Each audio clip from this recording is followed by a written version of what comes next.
Exco Perak DAP, juga Ketua DAPSI Wu Ka-leong masuk sekolah, katanya bawa peruntukan kerajaan negeri. Tapi bonus tambahan, dia ajak pelajar masuk DAP.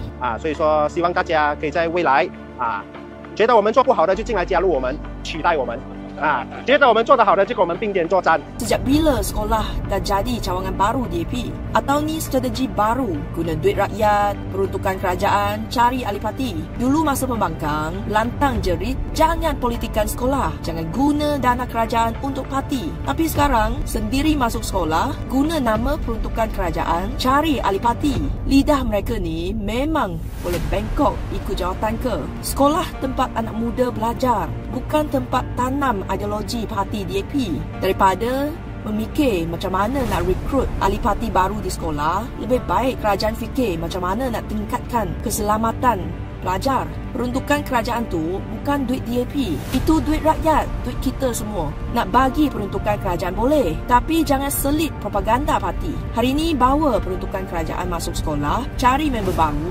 Esok, adakah pelajar kena hafal manifesto parti? Ni bukan reformasi, ni rekrutmasi.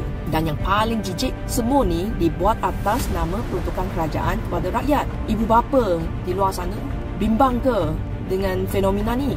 Jangan terburu-buru untuk melabel saya. Saya Kim Rakyat.